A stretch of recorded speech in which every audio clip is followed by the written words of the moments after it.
Welcome everyone. Let me introduce myself and my research. My name is Boglárka and I am doing my research work at the Városmajori Heart and Vascular Center.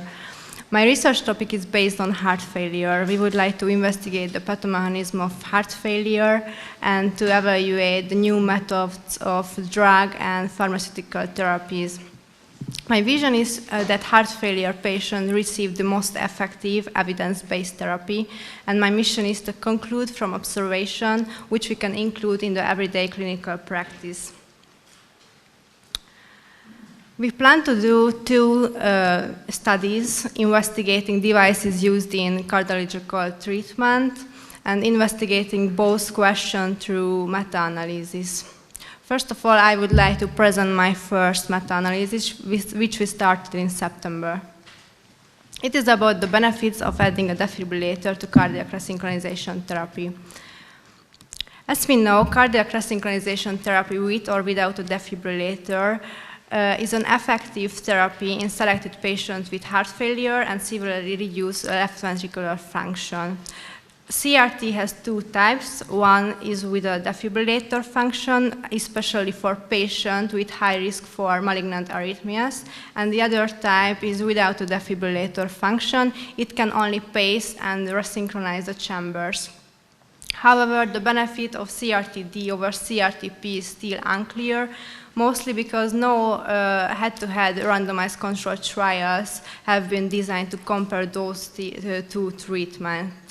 While CRT-D may further improve survival over CRT-P by reducing arrhythmic death and sudden cardiac death, it does also add defibrillator-specific risk, such as lead failure and inappropriate shocks, as well as costs. So our aim is to evaluate the long-term benefit of adding a defibrillator to CRT and to compare CRT-D to CRT-P regarding all-cause mortality, cardiovascular hospitalization, and cardiovascular mortality. So our clinical question, is there any benefit adding a defibrillator to cardiac resynchronization therapy in heart failure patients regarding all-cause mortality, cardiovascular mortality, and cardiovascular hospitalization? Here you can see our PICO, so we would like to compare CRT-D to CRT-P in heart failure patient and our outcomes. Our hypothesis is that CRT-D is superior to CRT-P.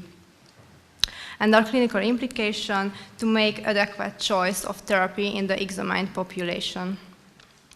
We conducted the systematic search in 3 databases, and here you can see our search keys. We have 29 eligible articles, and we almost finished the data extraction. Maybe next week we will finish it. So my second project will be also a meta-analysis, as I mentioned. The title is Continuous Invasive Remote Monitoring in Heart Failure Patient compared to regular in clinic follow-up. Some thoughts about the background. Annual hospitalization related to heart failure in the USA and Europe are estimated to be over 1 million. Remote monitoring is a good approach in heart failure patients used by clinicians to enable earlier intervention in cases of disease progression.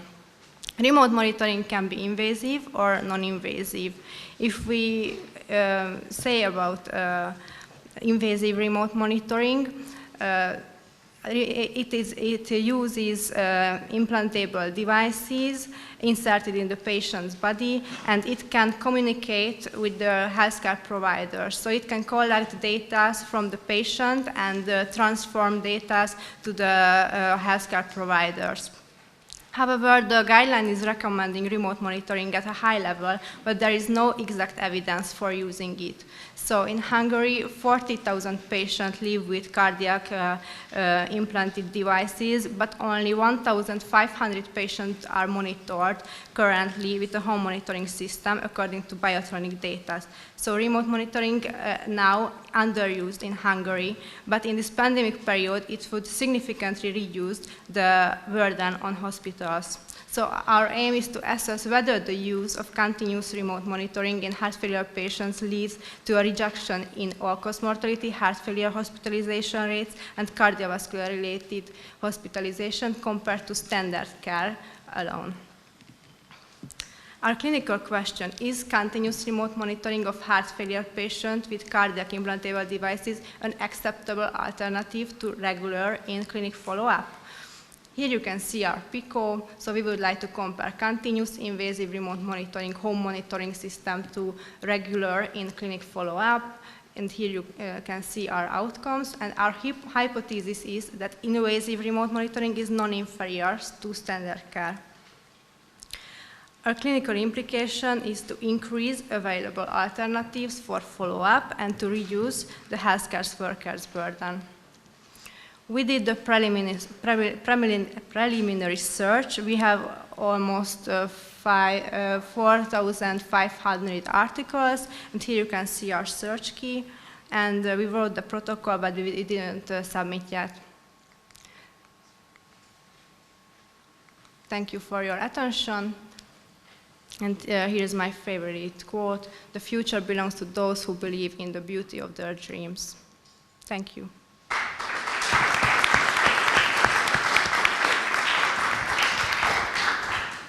Thank you for your presentation. I would like to ask you that what kind of home monitoring devices do you use in this second project?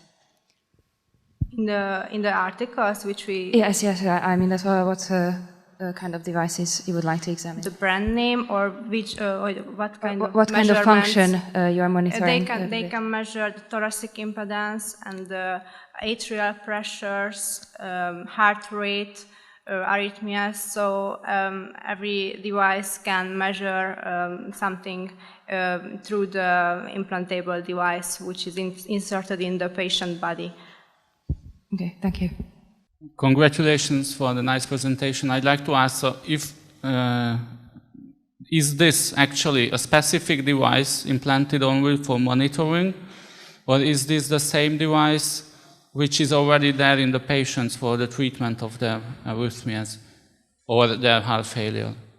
It is the same device, but the device has a function. So the patient receives a box with in the implantation, so it can communicate with the healthcare providers. So there is a group. So we want to compare two groups. There is a group with this box, and it can communicate with the healthcare providers. And there is another group who get the implantable device, but didn't want to communicate remotely.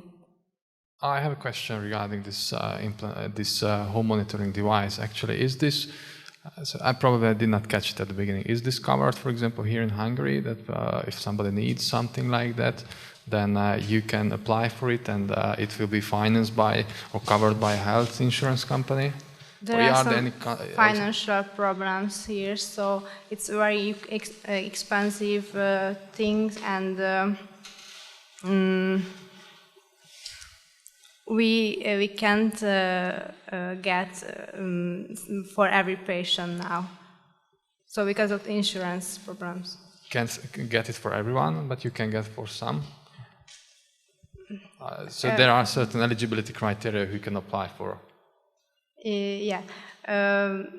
There are some financial problems and insurance problems, so I think we can't give to every patient, but we try to get every patient.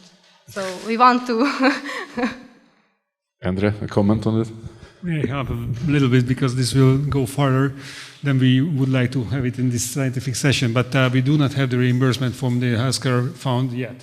We are just doing our job with Gabor together for getting the reimbursement. This is provided by the company, the supplier companies who provide the devices that would be implanted to the patients. And most of these devices are capable to communicate with a special GSM module that will send the data to the hospital. But we just collect these devices for all those patients who are living far from the hospital. They have to travel a lot. We would like to decrease their travel expenditures and to decrease the burden of going to the hospital, in-office follow-up during the COVID pandemic and so on. That's why we would like to just give all these devices to all the patients who get the cardiac implantable electronic devices, but we cannot do it at the moment for all of them. Are you planning to do this only for heart failure patients, or are there any other cardiac group? These cardiac electronic devices are set for heart failure patients, especially the CRTD and CRTP devices, but also the ICD, the implantable cardioverter defibrillators, are equipped with telemonitoring options and pacemakers even. So we cannot cover all the 8,000 patients yearly with these remote monitoring devices, because they need a secure domain, they need a special communicator that is a hardware again, and we have to implement it into the price of the devices, so it is not covered yet.